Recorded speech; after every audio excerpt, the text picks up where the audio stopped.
10, 9, 8, 7, 6, 5, 4, 3, 2, 1.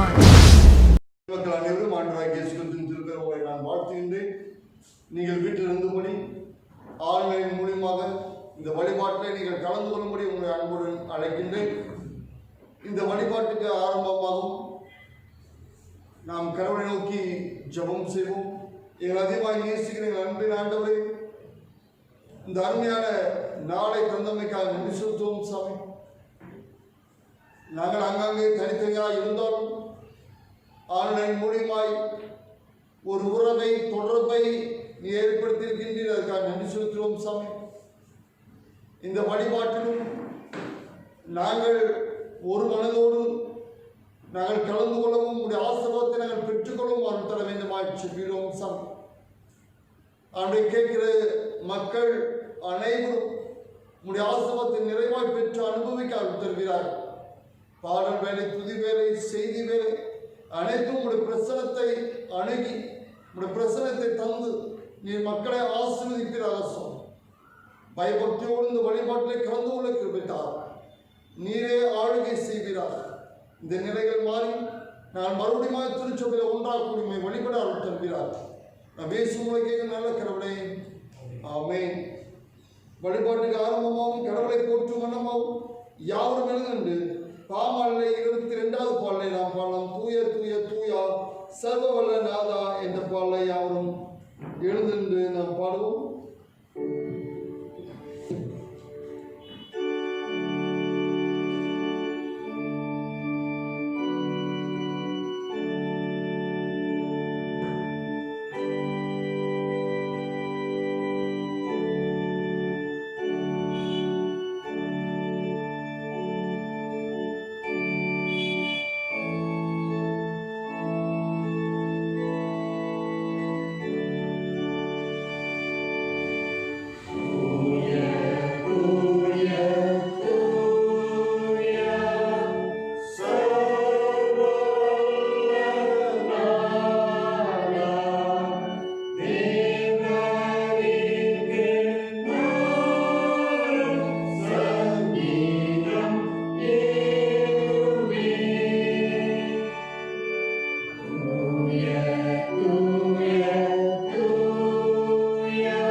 காலை மாலை ஆராதனை முறையில் நாம் 2ஆம் ஆராதனை முறையை நாம் பின்பற்றுவோம். நாம் கடவுளை தொழுவோம். கடவுள் ஆவியா இருக்கிறார். அவரை தொழுது கொள்வர்கள் ஆவியோடும் உண்மையோடும் அவரை தொழுது கொள்ள வேண்டும். நம்முடைய பிதாவாகிய கடவுளாலும் கர்த்தராகிய இயேசு கிறிஸ்துவினாலும் கிருபையும் சமாதானம் உண்டாவதாக. இது கர்த்தர் உண்ட நாள் இதை கலை உணர்ந்து மயில கடவும். பக்கம் 4. ஆண்டவர்கள் முதல்களை திறந்தவளும் பிதாவுக்கும் குமாரனுக்கும் பரிசுத்தாவிக்கும் மகிமை உண்டாவதாக. ஆமென். திரியேக கடவுளை நாம் போற்றுவோம். சேனையின் கடவுளாய் கர்த்தரே, நீ பரிசுத்தர் பரிசுத்தர் பரிசுத்தர். வானம் பூமி மீது மகிமையால் நிறைந்திருக்கின்றன. உன்னதத்திலே ஓசன்னா.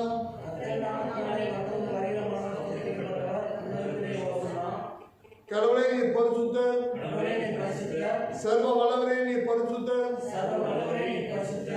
சாவாமை உடையவரே நீ பரிசுத்த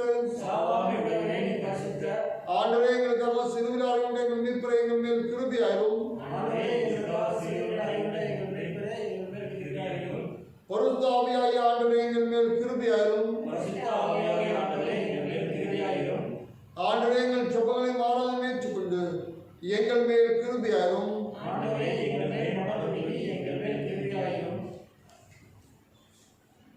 பக்கமாறு பாவ அறிக்கை.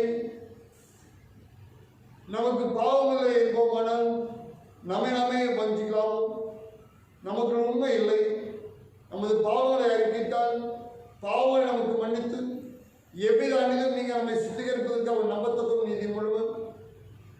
நான் எழுந்தேன் தகப்பனத்துக்கு போய் தகப்பனை பரத்துக்கு விரோதமாகும் இது பாவம் பாவம் செய்தேன். இனி உங்களுடைய மகன் என்று சொல்லப்படுவதற்கு நான் பார்த்த நல்லது. உங்களுடைய கூலிக்காரர் ஒருவராக என்னை வைத்துக் கொள்ளும் என்பேன். கடவுள் ராஜ்யம் சமீபத்திருக்கிறது. மனம் திரும்பி நச்சதில் நம்பிக்கை வையுங்கள். நமது பலவீனங்களுக்காக பரிதவிக்க முடியாத பிரதான ஆசிரியர் நமக்கிறார். எல்லாவற்றும் நம்மை போல சோதிக்கப்பட்டோம்.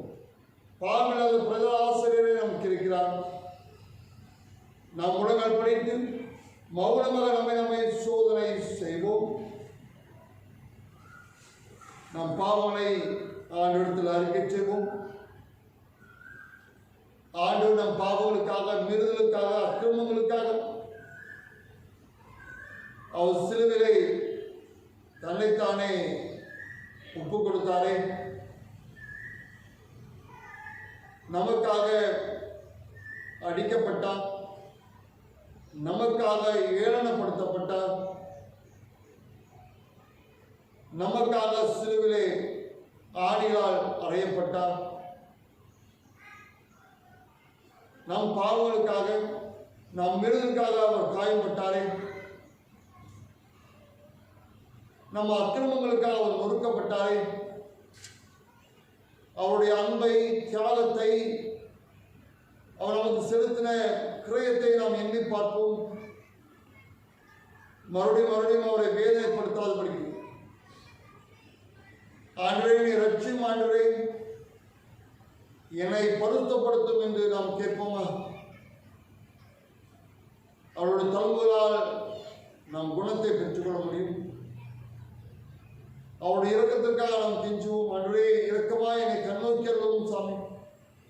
என்னை பரிசுத்தப்படுத்தும், உண்மை போல என்னை மாற்றும் என்று ஆண்டவருக்கு நாம் கேட்கும் போது நம்மை அவர் புதிய மனிதர்களாக மாற்ற வல்லமை உள்ளவராக இருக்கின்றார்.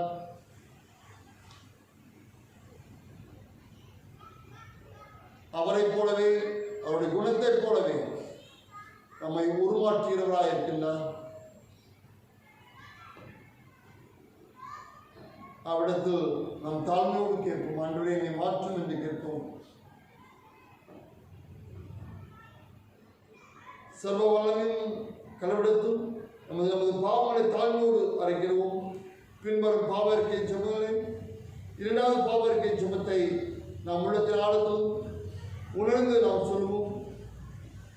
எங்கள் தந்தையாம் கடவுளை, நினைவினாலும் வார்த்தையாலும் செய்யாமல் விரோதமாய் பாவம் செய்கிறோம். முழு மனதோடு நாங்கள் உண்மை நேசிக்கவில்லை. எங்களுக்கு நாங்கள் அன்பு கூறுகிறோம். அயாளுக்கு நாங்கள் அன்பு கூறவில்லை. எங்கள் மேல் நெருக்கமாக உண்மை மேற்கொள்கிறோம். எங்கள் பாவ அழுகை நீக்கி எங்கள் சுத்திகரியும். எங்கள் குற்றங்களை விட்டுவிட எங்களுக்கு உதவி புரியும். எங்கள் ஆண்டவர் இயேசுவின் மூலமாய் வேண்டிக் கொள்கிறோம் பிதாவே, ஆமென். சர்வ வல்லமை மிகுந்திருக்கும் ஆண்டவர் மன்னிப்பின் பாவ நிமித்தம் கட்டளை வாழ்க்கை சீர்ப்பதற்கான காலத்தில் தமது பரிசுத்தாவின் கிருபையும் தேட்டலும் தந்தருள்வாராக. ஆமென். ஆண்டவரை துதியுங்கள். திருமுறை பகுதிகளை நாம் வாசிக்க கேட்போம்.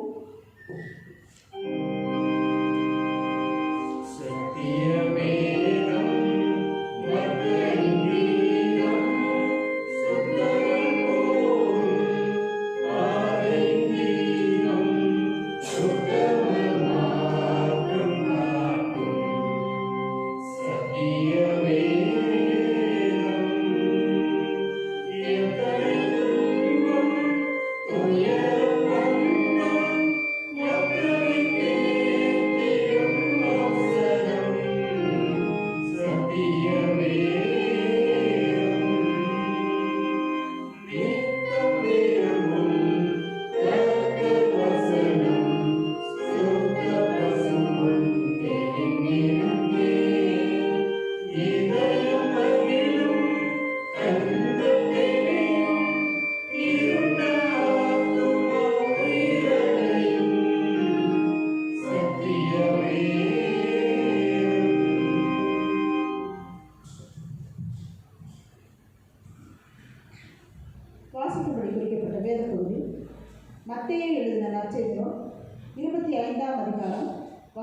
14 முதல் 30 முடிய. பரிசுத்த மத்தேயு எழுதின நற்செய்தி 25ஆம் அதிகாரம் வசனங்கள் 14 முதல்.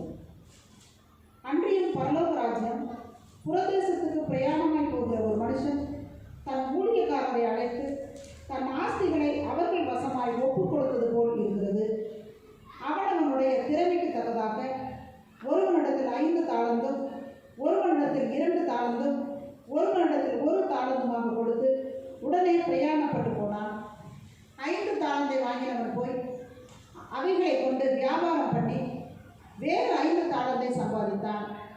அப்படியே 2 தாலந்தை வாங்கினவனும் வேறு 2 தாலந்தை சம்பாதித்தான். 1 தாலந்தை வாங்கினவனும் போய் நிலத்தை தோண்டி தன் எஜமானுடைய பணத்தை புதைத்து வைத்தான். வெகு காலமான பின்பு அந்த ஊழியக்காரனுடைய எஜமான் திரும்பி வந்து அவர்களிடத்தில் கணக்கு கேட்டான். அப்பொழுது 5 தாலந்தை வாங்கினவன் வேறு 5 தாலந்தை கொண்டு வந்து, ஆண்டவனே, 5 தாலந்தை என்னிடத்தில் ஒப்புவித்தீரே, அவைகளை கொண்டு இதோ வேறு 5 தாலந்தை சம்பாதித்தேன் என்றான். அவனுடைய எஜமான் அவனை நோக்கி, நல்லது, உத்தமும் உண்மையும் உள்ள ஊழியக்காரனே, கொஞ்சத்திலே உண்மையாயிருந்தாய், அநேகத்தின் மேல் உன்னை அதிகாரியாக வைப்பேன், உன் எஜமானுடைய சந்தோஷத்திற்குள் பிரவேசி என்றான். 2 தாலந்தை வாங்கினவனும் வந்து, ஆண்டவனே, 2 தாலந்தை என்னிடத்தில் ஒப்புவித்தீரே, அவைகளை கொண்டு இதோ வேறு 2 தாலந்தை சம்பாதித்தேன் என்றான். அவனுடைய எஜமான் அவனை நோக்கி, நல்லது, உத்தமமும் உண்மையும் உள்ள ஊழியக்காரனே, கொஞ்சத்திலே உண்மையாயிருந்தாய், அநேகத்தின் மேல் உன்னை அதிகாரியாக வைப்பேன், உன் எஜமானுடைய சந்தோஷத்திற்குள் பிரவேசி என்றான். 1 தாலந்தை வாங்கினவன் வந்து, ஆண்டவனே, நீர் விதைக்காத இடத்தில் அறுக்கிறவரும் தெளிக்காத இடத்தில் சேர்க்கிறவருமான கடினமுள்ள மனுஷன் என்று அறிவேன். ஆகையால் நான் பயந்து போய் உமது தாளந்தை நிலத்தில் புதைத்து வைத்தேன். இதோ உம்முடையதை வாங்கிக் கொள்ளும் என்றான். அவனுடைய எஜமான் பிரதியுத்தரமாக, பொல்லாதவனும் சோபனமான ஊழியக்காரனே, நான் விதைக்காத இடத்தில் அறுக்கிறவர் என்றும் தெளிக்காத இடத்தில் சேர்க்கிறவர் என்றும் அறிந்திருந்தாயே. அப்படியானால் நீ என் பணத்தை காசுக்காரர் வசத்தில் போட்டு வைக்க வேண்டியதா இருந்தது. அப்பொழுது நான் வந்து என்னுடையதை வட்டியோட வாங்கிக் கொள்வேனே என்று சொல்லி அவனிடத்தில் இருந்த தாளந்தை எடுத்து 10 தாளங்கள் உனக்கு கொடுங்கள். உள்ளவன் எவனோ அவனுக்கு கொடுக்கப்படும், பரிபூரணமும் அடைவான். இல்லாதவனிடத்திலிருந்து உள்ளதும் எடுத்துக் கொள்ளப்படும். பிரயோஜனமற்ற ஊழியக்காரனாகிய இவனை புறம்பான இருளிலே தள்ளி போடுங்கள், அங்கே அழுகையும் பற்கடிப்பும் உண்டாயிருக்கும் என்றார் என்பதே. வாசிக்கும்படி குறிக்கப்பட்ட வேத பகுதி வாசித்து முடிந்தது. கிறிஸ்துவே உமக்கே மகிமை உண்டாவதாக. அருளுக்கு ஆயத்தமாக பாவல்ல 367வது பாடலை நாம் பாடலாம். ஆண்டவரா பிரசனமாகி ஜீவன் உதவி இருப்பியும்.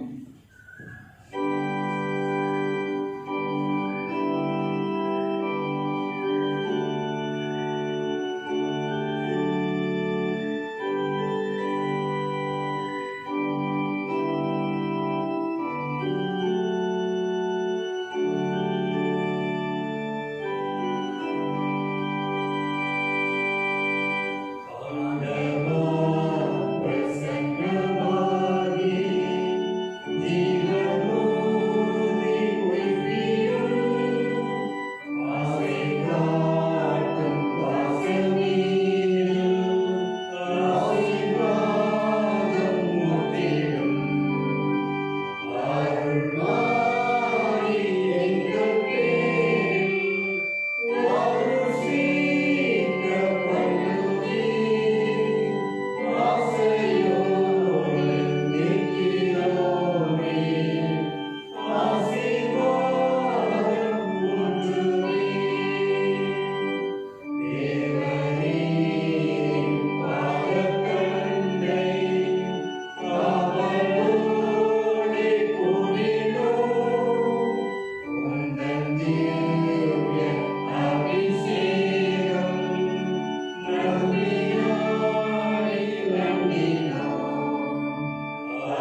ஆசைப்படுகின்றேன்.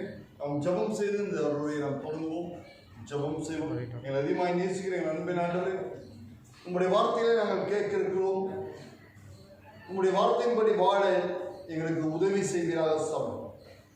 உங்களுடைய வார்த்தை எங்கள் கால்களுக்கு தீர்ப்பும் பாதைக்கு வெளிச்சமாக இருக்கிறது. அந்த வெளிச்சத்தில் நாங்கள் தினந்தோறும் நடக்க தூய ஆவியானவரே எங்களுக்கு துணை செய்கிறார். எங்களை பலப்படுத்தும், வழிநடத்தும். எங்கள் காதுகள் திறந்திருக்கு, எங்களுடைய இருதயம் திறந்திருக்கால் தான் இயேசு முழுக்க நல்ல கடவுளே, ஆமென். உங்களோடு நான் பகிர்ந்து கொள்கின்ற தலைப்பு உக்கிரானத்துவம், வளங்கள் மேலாண்மை பொறுப்பு.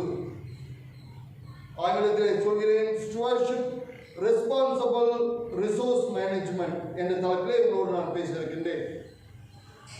இந்த ஞாயிறு ஸ்டுவர்ஷிப் சண்டே, உக்கிரானத்துவ ஞாயிறு என்று சொல்வார்கள். வளங்கள் மேலாண்மை பொறுப்பு என்பது, நாம் ஆண்டவர் நமக்கு அநேக காரியங்களை, நன்மையான காரியங்களை, தாளந்துகளை, திறமைகளை அனைத்தும் ஆண்டவர் நமக்கு தந்திருக்கின்றார்.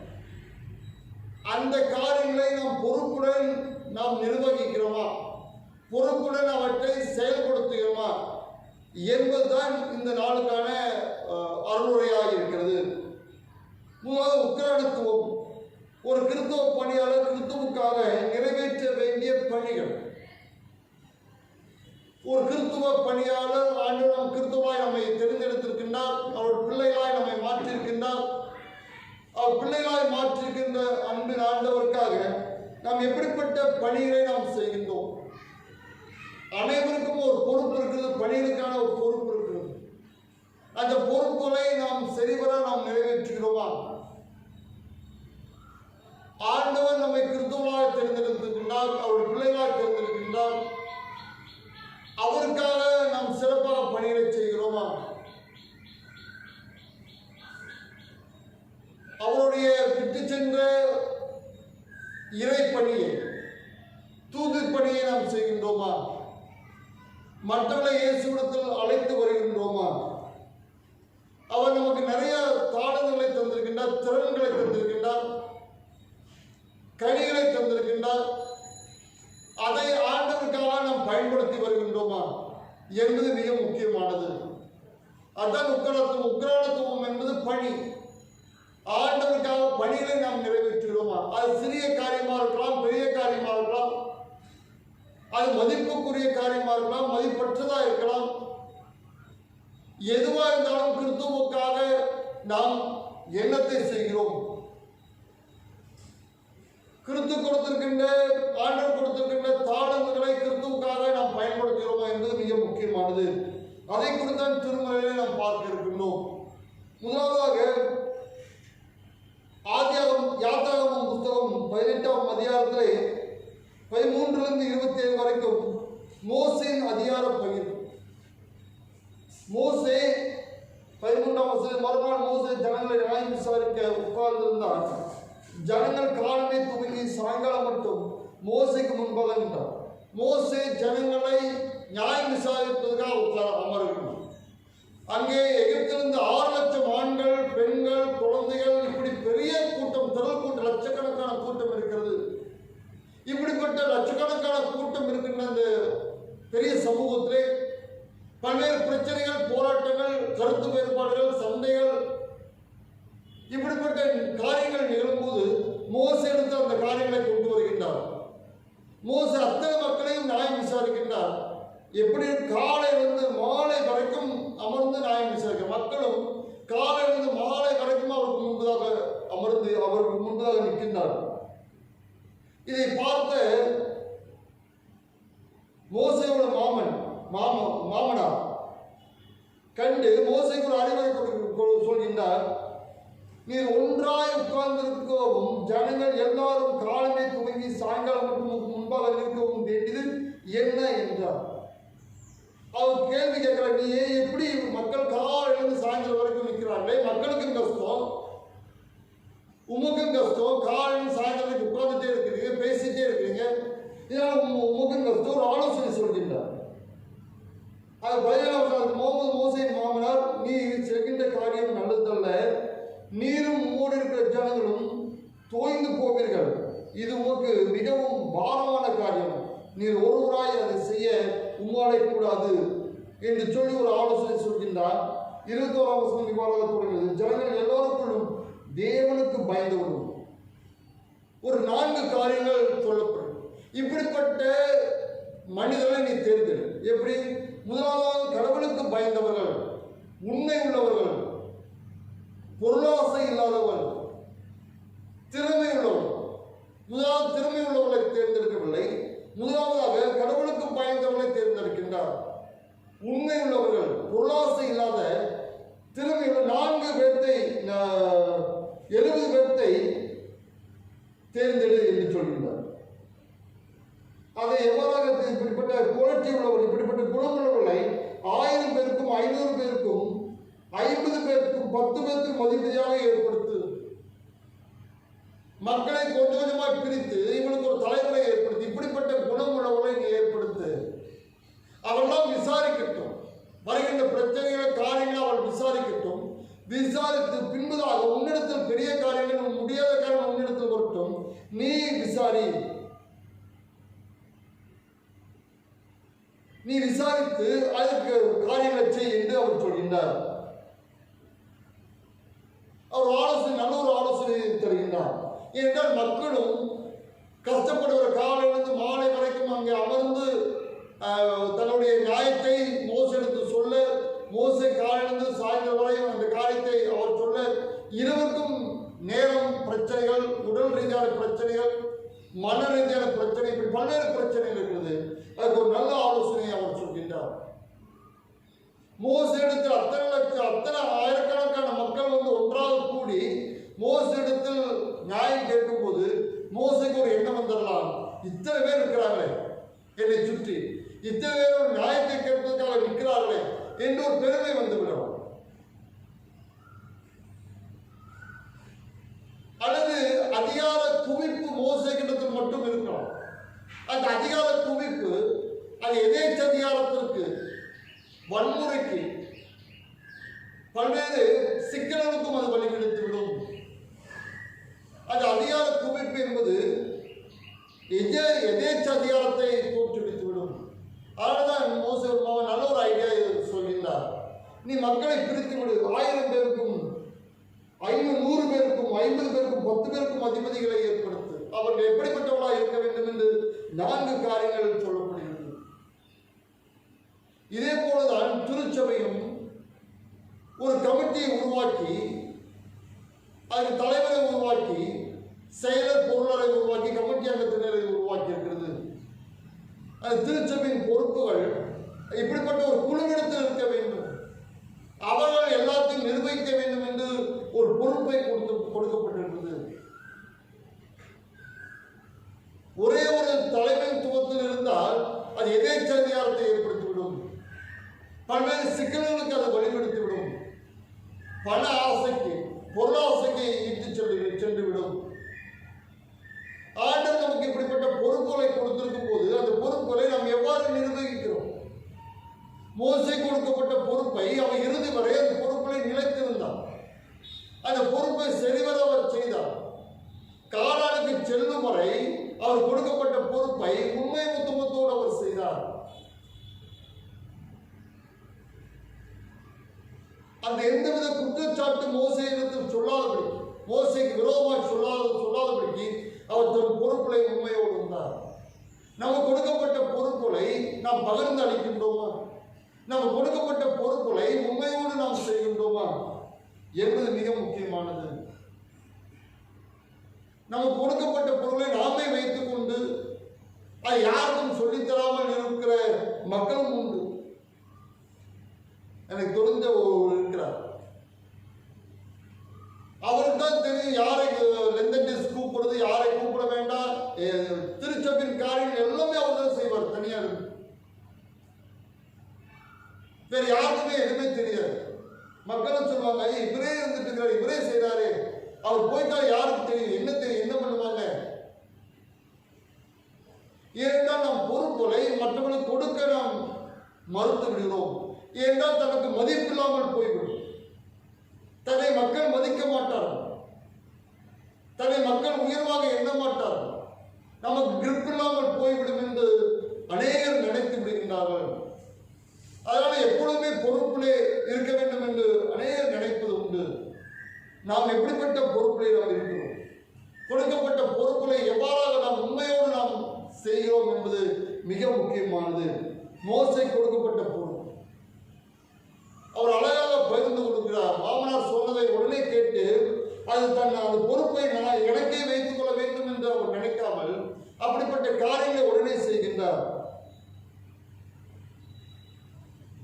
24ஆம் வசனம் இவ்வாறாக சொல்கிறது, மோசே தன் மாமனார் சொல்லை கேட்டு அவன் சொன்னபடி எல்லாம் செய்தான். மோசே இஸ்ரவேல் எல்லாரிலும் திறமையுள்ள மனிதரை தெரிந்து கொண்டு அவளை 1000 பேருக்கு அதிபதியாகவும் 100 பேருக்கு அதிபதியாகவும் 50 பேருக்கு அதிபதியாகவும் 10 பேருக்கு அதிபதியாகவும் ஜனங்கள் மேல் தலைவராக்கினார். நாம் எப்படிப்பட்ட மக்களாய் கிறிஸ்துவாய் நமக்கு ஆண்டவர் கொடுக்கின்ற அதிகாரம் பொறுப்பு கடவுளுடைய அதிகாரத்துக்கு உட்பட்டதா இருக்கு. அந்த அதிகாரத்தை கடவுள் கொடுத்த அதிகாரத்துக்கு மேம்பதாக நம்ம அதிகாரத்தை செலுத்தக்கூடாது. கொடுக்கப்பட்ட பொறுப்பை உண்மை உத்தமத்தோடு செய்ய வேண்டும் என்று ஆண்டவர் நம்மிடத்தில் எதிர்பார்க்கின்றார். மோசேயின் அதிகார பகிர்வு. அடுத்ததாக இயேசு கற்பித்த பொறுப்புள்ள புராணத்துவம். இயேசு கற்பித்த பொறுப்புள்ள புராணத்துவம். மத்தேயு எழுதின நற்செய்தி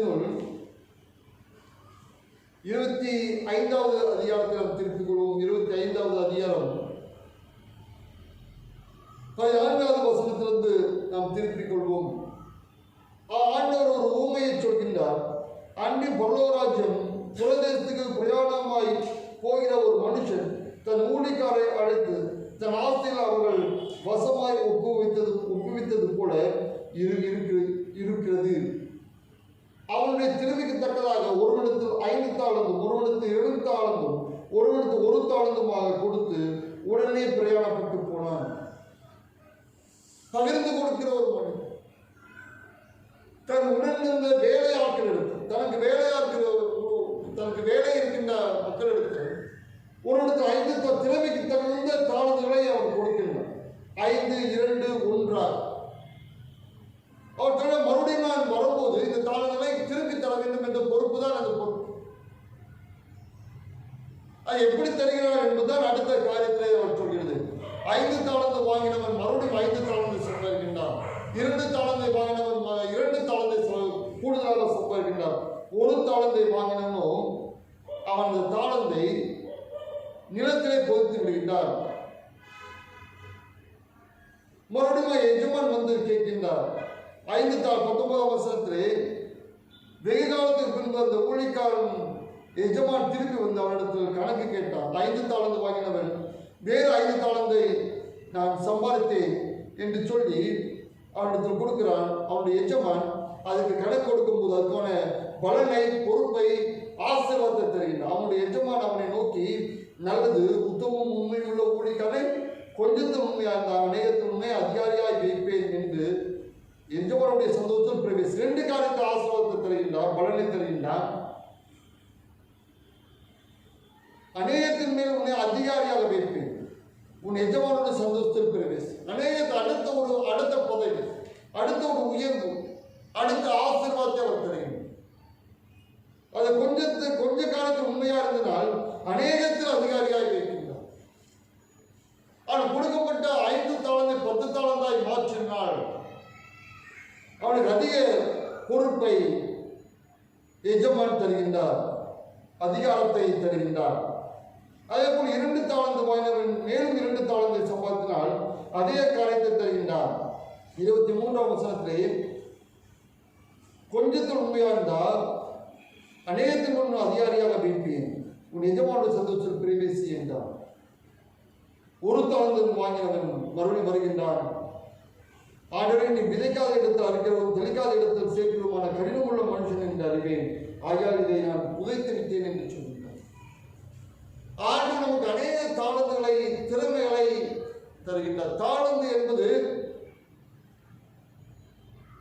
ஒரு 100 நாள் ஊதியத்துக்கான சமானம். ஒரு தாளந்து என்பது 45,000 ரூபாய்க்கு சமானமானது. 100 நாள் ஊதியத்துக்கு சமானமானது. அடுத்த தாளந்து என்பது அது பொருளாக இருக்கலாம், பணமாக இருக்கலாம், இயற்கையான அல்லது ஆவிக்குரிய வரங்கள், திறன்களாக இருக்கலாம், அல்லது பருத்தாவியானவருடைய கனிகளாக இருக்கலாம். இந்த லிஸ்ட்ல ஏதோ ஒரு காரியத்தை ஆண்டவர் நமக்கு தந்திருப்பார். நமக்கு பல்வேறு பொறுப்புகளை ஆண்டவர் தந்திருக்கின்றார். பிள்ளைகளுக்கு படிக்கக்கூடிய பொறுப்பை தந்திருக்கின்றார். பெற்றோருக்கு பிள்ளைகளை கவனிக்கக்கூடிய பொறுப்பை தந்திருக்கின்றார். கணவனுக்கு நல்ல கணவனாக இருக்கக்கூடிய பொறுப்பை, மனைவிக்கு நல்ல மனைவியாக இருக்கக்கூடிய பொறுப்பை, போதற்குரிய பொறுப்பு, கமிட்டி அங்கத்திற்குரிய பொறுப்பு, வேலையிலே இருக்கின்ற பொறுப்பு, நேரம், பணம், இப்படிப்பட்ட அநேக காரியங்களை நமக்கு பொறுப்பாக தந்திருக்கின்றார். இவற்றிலே நாம் எவ்வாறு பொறுப்புடன் நாம் செயல்படுகிறோம், இவற்றை எவ்வாறு நாம் நிர்வகிக்கிறோம் என்பது மிக முக்கியமானது. இதுதான் ஆண்டவர் நம்மிடத்தில் எதிர்பார்க்கின்றார். பிள்ளைகள் படிப்பிலே கவனத்தோடு படிக்கின்றார்களா, அந்த படிக்கக்கூடிய காலத்திலே நேர்த்தியாய் ஒழுங்காய் படித்து முடிக்கின்றார்களா, நல்ல மதிப்பெண்களை பெற்று தேர்ச்சி அடைந்து பெற்றோருக்கு மதிப்பை தேடி தருகிறார்களா என்பது அது பொறுப்பு. அதற்குரிய காரியத்தை ஆண்டவர் கணக்கு கேட்பார். நான் இப்படி படிக்கக்கூடிய நேரத்தை தந்தேனே, படிக்கக்கூடிய வாய்ப்பை தந்தேனே, நீ எவ்வாறு பயன்படுத்தினாய் என்று ஆண்டவர் கேட்பார். அது கணவன் மனைவிக்குரிய பொறுப்பு. நல்ல கணவனாக மனைவியாக இருக்கக்கூடிய பொறுப்பை தந்தேனே, எவ்வாறாக நீ இருந்தார், எவ்வாறாக உன் குடும்பத்தை நடத்தினார், உன் பிள்ளைகளை எவ்வாறாக கடவுளுக்கு ஏற்ற விதத்திலே சமூகத்திலே நல்லவர்களாக வளர்த்தினார் என்ற பொறுப்பை ஆண்டவர் நம்மிடத்தில் கேட்பார். அந்த பொறுப்புடன் நாம் நடந்து கொள்கின்றோமா? எனக்கும் அது பொறுப்பு. சபையை நடத்துவதற்கு, அருளுரை ஆற்றுவதற்கு, சபை மக்களை கிறிஸ்துவுக்குள்ளே வழிநடத்துவதற்கு, போவதற்கு அதிகமான பொறுப்பு இருக்கிறது. கமிட்டி அங்கத்தினருக்கு பொறுப்பு, ட்ரெஷரர் செக்ரட்டரிக்கு கமிட்டி அங்கத்தினருக்கு பொறுப்பு இருக்கு. நாம் கொடுக்கப்பட்ட பொறுப்புகளை உண்மை உத்தமத்தோடு செய்கிறோமா என்பது மிக முக்கியமானது. நேரம் கொடுத்திருக்கின்றார், 24 மணி நேரமும் கொடுத்திருக்கின்றார். அந்த 24 மணி நேரமும் நாம் சரிவர அதை நாம் பயன்படுத்துகிறோமா, அல்லது வெற்றியாக அதை பயன்படுத்துகிறோமா? வீணாக அரட்டை அடித்து சீரியலை பார்த்து கொண்டு தேவையில்லாத காரியங்களை செய்து கொண்டது நேரத்தை பிரயோஜனம் இல்லாமல் பயன்படுத்துகிறோமா? பணம் கொடுத்திருக்கின்றார், அந்த பணத்தை நாம் எவ்வாறாக பயன்படுத்துகிறோம்? ஆடம்பரமான வாழ்க்கைக்கு பயன்படுத்துகிறோமா, அல்லது பயனுள்ள வகையிலே திருச்சபைக்கு ஏழை எளிய மக்களுக்கு அதை நாம் பயன்படுத்தி வருகிறோமா என்பது மிக முக்கியமானது. இப்படிப்பட்ட பொறுப்புகளை ஆண்டவர் தந்திருக்கின்றாரே,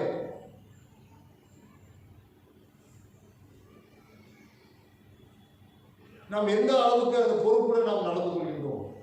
ஆண்டவர் நமக்கு கண்டிப்பாக கணக்கு கேட்பார். இந்த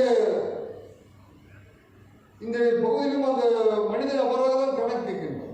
அன்று பல்லவராஜன் புரதேசத்துக்கு பிரயாண போகிற மனுஷன் தன் ஊழியக்காரரிடத்தில் கணக்கு கேட்டது போலவே ஆண்டவர் நம்மிடத்தில் கணக்கு கேட்பார். நாம் கொடுக்கப்பட்டு ஆண்டவர் கொடுத்துக்க அனைத்து காரியத்தையும் உண்மை உத்தமத்தோடு நாம் செய்யணும். நிறைய தாளங்களை தந்திருப்போம். பாடக்கூடிய தாளந்து, இசைக்கருவிகளை வாசிக்கூடிய தாளந்து, அதை கிறிஸ்துவுக்காக ஊழியத்திற்காக பயன்படுத்த வேண்டும் என்பதுதான் ஆண்டவருடைய விருப்பமாயிருக்கும். நாம் எவ்வாறாக பொறுப்புடன் அதை செயல்படுத்துகிறோம் என்பது மிக முக்கியமானது. அது செயல்படுத்தாத போது அது ஒரு தண்டனையும் ஆண்டவர் திருமறை சொல்கிறது. 30ஆம் வசனத்திலே, பிரயோஜனமற்ற ஊழியக்காரனாகிய இவனை புறம்பானிலே தள்ளிக்கொள்ளும், அங்கே அழுகையும் பற்கடிப்பும் உண்டாயிருக்கும் என்றார். அதுக்கு முன்பு அவனை குறித்து அவர் சொல்லும்போது 26ஆம் வசனத்திலே அவனுடைய எஜமான் பிரயோஜனமாக பொல்லாதவனும் சோம்பலுமான ஊழியக்காரனே என்று ஒரு பட்டத்தை அவர் சொன்னார். நாம் கொடுக்கப்பட்ட பொறுப்புகளை சரிவர செய்யவில்லை என்றால் பொல்லாதவனும் சோம்பலுமான ஊழியக்காரர்களாக நாம் மாறிவிடுவோம். ஆண்டவர் கொடுத்த காரியத்திலே உண்மை உத்தமத்தோடு பொறுப்புகளை கவனத்தோடு பயன்படுத்த வேண்டும் என்பதுதான் ஆண்டுடைய விருப்பமாக இருக்கிறது. அது திருச்சபையா இருந்தாலும் சரி, திருச்சபையின் அங்கத்தினாலும் சரி, பொறுப்பா இருந்தாலும் சரி, அது குடும்பமா இருந்தாலும் சரி, கவனத்தோடு மற்றவர் குறை சொல்லாதபடிக்கு ஆண்டவருக்கு முன்புதான் நாம் நேர்மையுடன் நடக்க ஆண்டவர் நம்மை வலியுறுத்துகின்றார். அடுத்து மூன்றாவதாக, ஆண்டவர் கொடுத்த தாளந்தை சரியான முறையில் பயன்படுத்திய மக்கதோனியா மக்கள். ஆண்டவர் கொடுத்த தாளந்தை சரியான முறையில் பயன்படுத்திய மக்கதோனியா மக்கள் 2 கொரிந்தியர் 8ஆம் அதிகாரத்திலே அந்த மக்கதோனியா மக்களுடைய வாழ்க்கை குறித்து நாம் பார்க்கணும். 1ஆம் வசனம் இவ்வாறாக கூறுகிறது: அன்றும் சகோதரி, மக்கதோனியா நாட்டு சபைகளுக்கு கடவுள் அளித்த கிருபையை உங்களுக்கு அறிவிக்கிறேன். அந்த கொரிந்து மக்களிடத்தில் பவுல் அவர் சொல்கின்றார், மக்கதோனியா சபை மக்களுக்கு கடவுள் அளித்த கிருபையை உங்களுக்கு அறிவிக்கிறேன். எருசலேம் மக்கள் பஞ்சத்திலே, துன்பத்திலே, உணவில்லாமல், வேதனையோடு, துக்கத்தோடு, கவலையோடு, கண்ணீரோடு அவள் இருக்கின்றார். அவளுக்காக பவுல் ஒவ்வொரு சபையாக சென்று பணத்தை அவர் கலெக்ட் பண்ணி கொண்டிருக்கின்றார், வசூல் செய்து கொண்டிருக்கிறார். அப்படியாக இந்த கொரிந்து மக்களிடத்தில் அவர் வருகின்றார். கொரிந்து மக்களிடத்தில் வந்து பவுல் சொல்கின்றார், இந்த மக்கதோனியா மக்களை குறித்து நான் உங்களிடத்தில் சொல்கின்றேன்.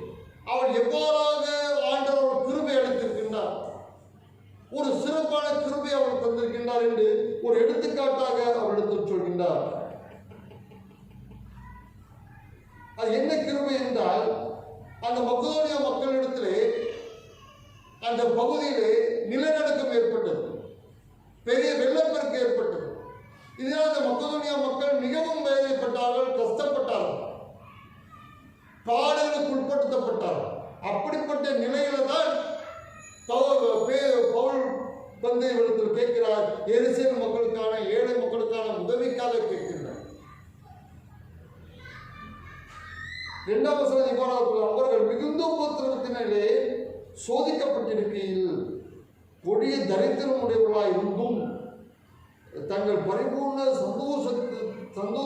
சந்தோஷத்தினாலே மிகுந்த உதாரணத்துவமாய் கொடுத்தார். அவர்களுடைய நிலையை குறித்து அந்த 2ஆம் வசனம் சொல்கிறது, அவர் மிகுந்த உபத்திரவத்தினாலே சோதிக்கப்பட்டிருக்கிறார்.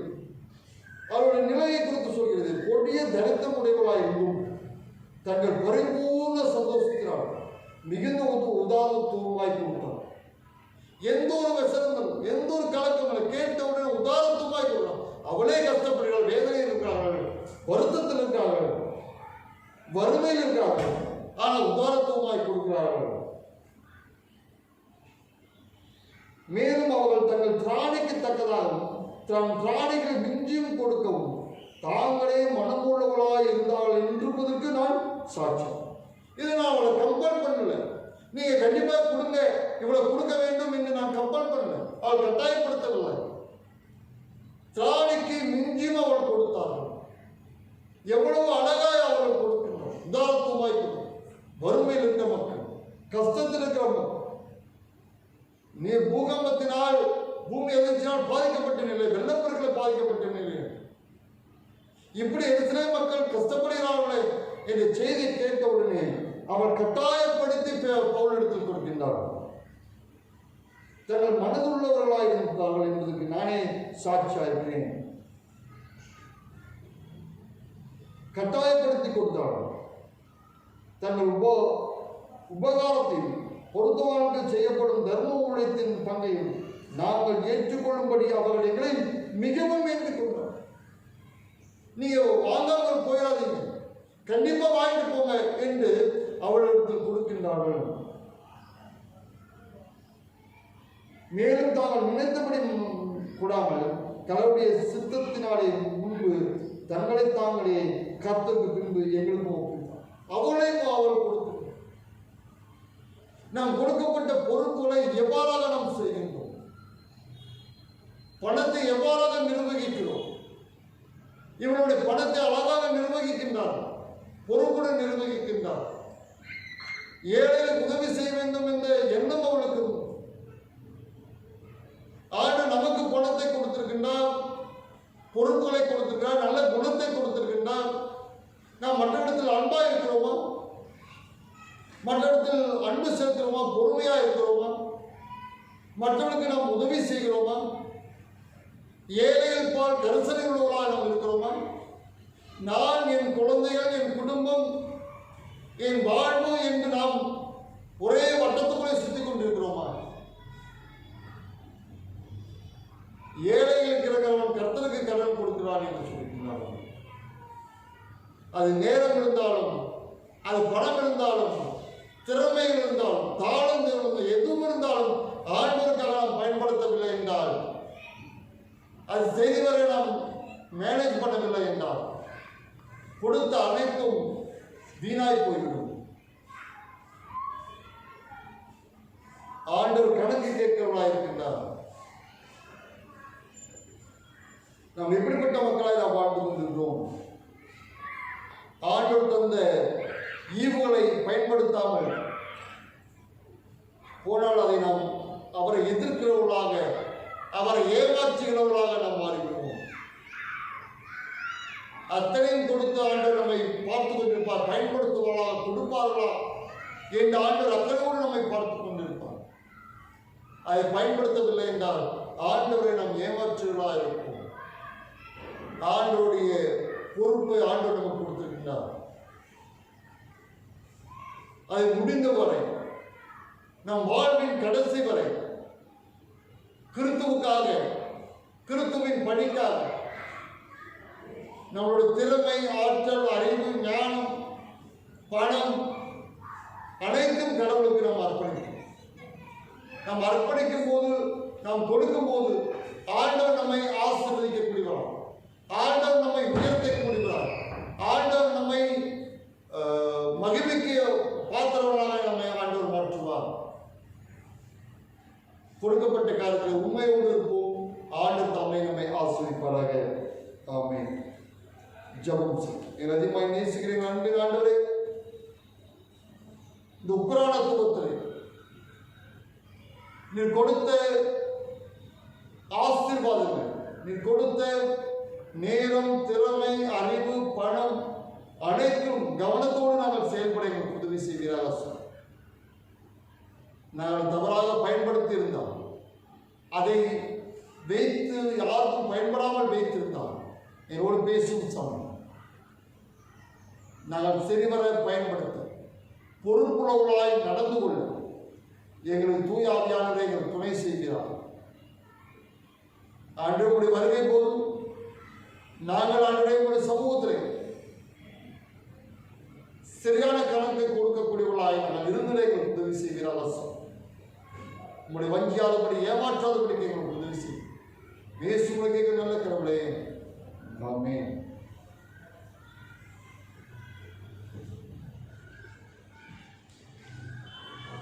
அருளை கேட்டு நாம் யாரும் எழுந்து நின்று நமது விசுவாசத்தை, அப்போஸ்தலர் விசுவாச பிரமாணத்தை இணைந்து நாம் சொல்வோம். பக்கம் 15வது பக்கம். வானத்தின் பூமியும் படைத்த சர்வ வல்லமையுள்ள பிதாவாகிய கடவுளை விசுவாசிக்கிறேன். அவருடைய ஒரே குமாரனாகிய நம் நாதர் இயேசு கிறிஸ்துவை விசுவாசிக்கிறேன். அவர் பொருளாதாரங்களை கண்வர்த்தி உற்பத்தி பிறந்தார். புதுப்பிராத்தின் காலத்தில் பாடுபட்டு சிறு அறையும் மறுத்தலை கவனப்பட்ட பாதாளத்தில் 3ஆம் நாள் மருத்துவத்தை எழுந்திருக்கிறார். மரணத்துக்கு சர்வ வல்லமையுள்ள பிதாவை வலது புறம் துண்டிக்கிறார். அவ்விடத்தில் முன்னோரை மறித்தோர் காண்பிக்க வருவார்.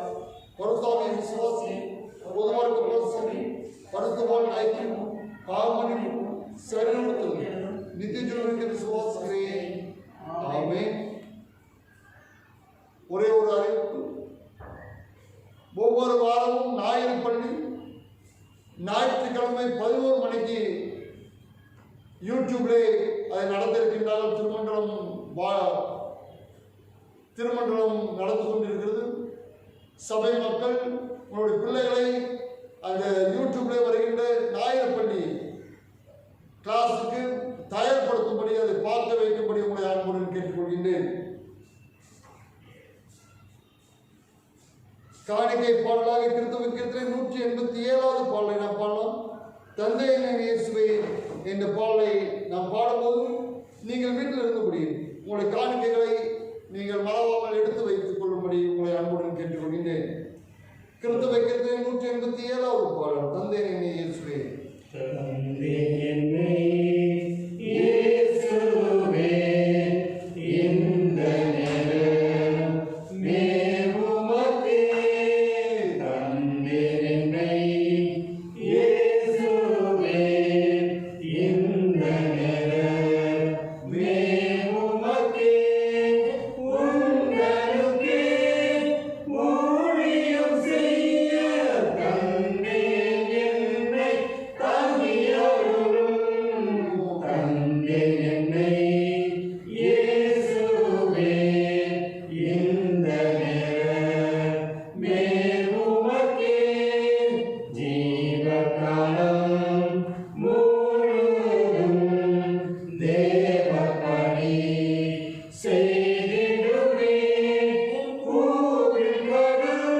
கர்த்தாவே எங்களுக்கு ஆண்டவர் கற்பித்து தந்த ஜெபத்தை நாம் சொல்லுவோம். பரமடைய எங்கள் பிதாவே, நாம் பரதப்படுதல் ராஜ்யம் வருதல் சித்த பரமடத்தை செய்யப்படுதல் பூமியிலே செய்யப்படும். ஆண்டவர் அப்பத்தை எடுத்தால் எங்கள் விரோதமாக குற்றம் செய்யும். நாங்கள் மன்னிக்கிறது போல எங்கள் குற்றங்களை எங்களுக்கு மன் எங்கள் சோதனைகள் குறைந்து செய்யப்பட முக்கியப்படுதல் வச்சுக்கொள்ளும். ராஜ்யம் வாழ்ந்து மகன் என்று முடிகிறேன். ஆமென். தொடர்ந்து நாம் ஜெபம் செய்வோம். எங்கள் அதிகமாக நேசிக்கிற எங்கள் அன்பின் ஆண்டவரே, நாங்கள் உண்மை துதிக்கிறோம், வாழ்த்துகிறோம், போற்றுகிறோம் சார். நாங்கள் ஆன்லைன் மூலியமாய் உண்மை ஆராதிக்க நீ தருகின்ற நல்ல கிருபைக்காக நன்றி சொல்கிறோம். இந்த நிலை மாறும் வழிபாட்டிலே திருச்சபைக்கு வந்து நாங்கள் உண்மை தொழுது கொள்ள பணிந்து கொள்ளும். உண்மை போற்றிலே உங்களுடைய திருப்பந்திலே பங்கு பெற தர வேண்டுமாய் செல்கிறோம் சார். கொரோனா நோய் கிருமிகளுக்காக செல்கிறோம். உலகத்தை அச்சுறுத்தி கொண்டிருப்பதை அறிவியல் லட்சக்கணக்கான மக்கள் இறந்து கொண்டிருப்பதை அறிவிக்கிறார்கள். அப்படியே இந்தியாவில் மத்திய தீவிரமாய் பரவிக்கொண்டிருக்கிறது சொல். சென்னை போன்ற மாநகரங்கள் அதிகமாய் பரவிக்கொண்டிருப்பதை அறிவியல். மக்கள் தினந்தோறும் பாதிக்கப்பட்டுக் கொண்டே இருக்கிறதை சுவாமி அறிகிறார்களே. இந்த நிலை மாற எங்களுக்கு நீ தாமே உதவி செய்வீராக சொல். மக்கள் பாதிக்கப்பட்டிருக்கிற ஒவ்வொரு மக்களும் அன்று உங்களுடைய கரத்தால் தொட்டவளை பலப்படுத்துகிறார், தாங்குகிறார். அன்றே உயிர் சேதம் யாருக்கும் ஏற்படாதபடிக்கு நீர் காத்துக்கொள்ள வேண்டுமா செல்கிறோம். ட்ரீட்மெண்ட் நல்ல ட்ரீட்மெண்ட் கிடைக்கும்.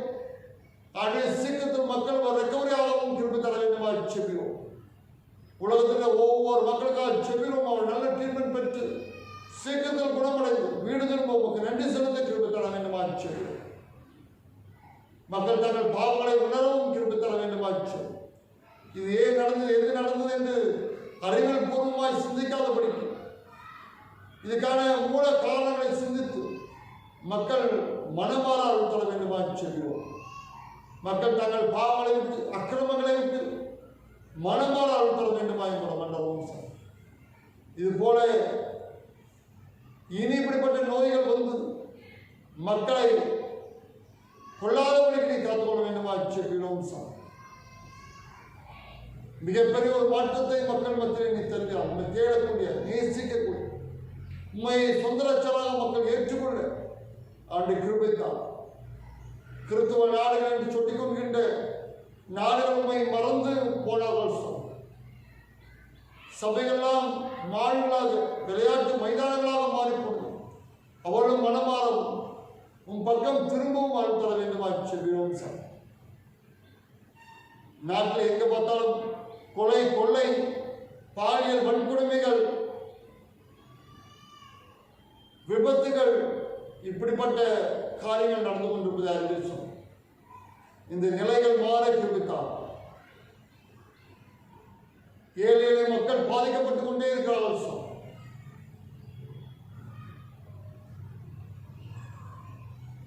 மக்கள் பாதுகாப்பற்ற சூழ்நிலை, பாதுகாப்பு கொடுக்கக்கூடிய மக்களே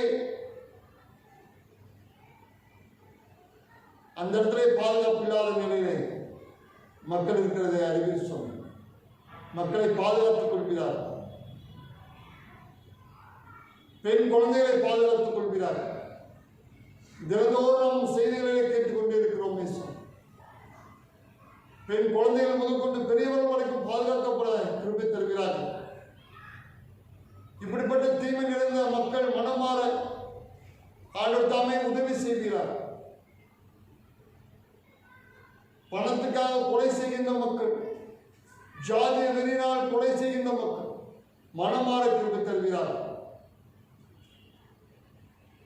அப்பாவி மக்கள், ஏழை மக்கள் பாதிக்கப்படாதபடிக்கு நீ காத்துக்கொள்ள வேண்டுமா சொல்கிறோம். அதே போல குடிக்கு அடிமையாய் தங்கள் வாழ்வாதாரத்தை இழந்து தங்கள் நிலையை மறந்து, குடும்பத்தை மறந்து, உறவை மறந்து குடியை மட்டுமே வாழ்வாக வைத்திருக்கிற மக்கள் மனமாற கொடுத்திருக்கிறார்கள். அரசாங்கம் இப்படிப்பட்ட காரியங்களை, தீமையான காரியங்களை அவர் செய்யாதபடி அவரோடு பேசுகிறார். அரசாங்கம் என் சபை மக்கள் ஒவ்வொருவரும் திருப்பாத்திரம் பகிர்ந்தும் ஆசீர்வதிக்கிறார். மக்களுக்கு நல்ல வேலை வாய்ப்பை தருகிறார். மக்கள் உண்மை அதிகமாய் தேடவும் நேசிக்கவும் உங்களுடைய வேத வசனங்களை கீழ்ப்படியவும் உமக்கு சாட்சியாய் வாழவும் உண்மையை மகிமைப்படுத்தவும் கிருபை தர வேண்டுமாச்சு. எந்த தீங்கு மனதாபடிக்கு காத்துக்கொள்கிறார். சீக்கிரத்தில் சபைகள் திறக்கப்படும். உண்மை நாங்கள் தொழுதுகளை பணிந்து கொள்ள எங்களுக்கு உதவி செய்கிறார். நீர் பொருட்படுத்திக் கொள்கிறார். நாங்கள் உண்மை உள்ள உத்தராணத்துவத்தோடு அதை நீர் கொடுத்திருக்கிற பொறுப்புகளை உண்மை உத்தமத்தோடு நாங்கள் செய்திட உங்களுடைய வரையின் போது ஆண்டு நாங்கள் கணக்கு கொடுக்கிறவர்களாக நாங்கள் இருந்திருக்கிறது தர வேண்டுமாச்சு. நீ கொடுத்த பொறுப்பை சரிவர செய்கின்ற மக்களாக நாங்கள் இருந்திட தூய ஆவியானவரை எங்கள் துணை செய்கிறார். சோம்பலை எடுத்துக் கொள்கிறார். தொடர்ந்து எங்களோடு பேசி மாற்றத்தை எங்களுக்கு தருகிறார். அது குடும்பத்திலிருந்து அந்த மாற்றம் தொடங்கி அது திருச்சபையிலே சமுதாயத்தில் பெரிய மாற்றத்தை ஏற்படுத்தக்கூடியதாக அமைந்திருக்கிறார். அனைத்தும் உடைய கருத்தில் பயன்படும். இயேசு மனதிற்கு நல்ல கடவுளே, ஆமென். என் ஆத்மாவை கர்த்தரை துதி, என் முழுமை பிரசவத்தை துதி. என் ஆத்மாவை கர்த்தரை துதி, கர்த்தர் செய்த சகல நன்மையை மறவாதே. ஆமென். இத்தருணத்தில் உருவப்பட்டு உண்மை நோக்கி எங்கள் பொதுவான விண்ணப்பங்களை செய்ய எங்களுக்கு கிருபை அளித்த சம்பவங்களை கடவுள் 2 பேராவது 3 பேராவது நாமத்தை கூடி வரும்போது அவர் கேட்கிற அருள்ச்செய்வே என்று வாக்களிக்கிறே கர்த்தார். இந்த அடியாரை எங்களுக்கு வேண்டிய நன்மைகள் உண்டாகும். என் விருப்பங்களை வேண்டுதல் இப்பொழுது நிறைவேற்று. உங்களுடைய சத்தியத்தை அறிகிறார்களையும் மறுமை நித்திய ஜீவனை நாங்கள் கட்டளிட்டாலும். ஆமென். ஆண்டவர் நம்மை ஆசீர்வதித்து நம்மை காக்க கடவுள். ஆண்டவர் தம்முடைய முகத்தை நம்ம மேல் பிரகாசிக்கப்பட்டு நம்ம மேல் கிருபையா இருக்க கடவுள். ஆண்டவர் தம்முடைய முகத்தை நம்ம மேல் பிரசன்னமாக்கி இப்பொழுதும் எப்பொழுதும் நமக்கு சமாதானம் கட்டளை கடவுள்.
சமாதானத்துறை சென்று வாருங்கள்.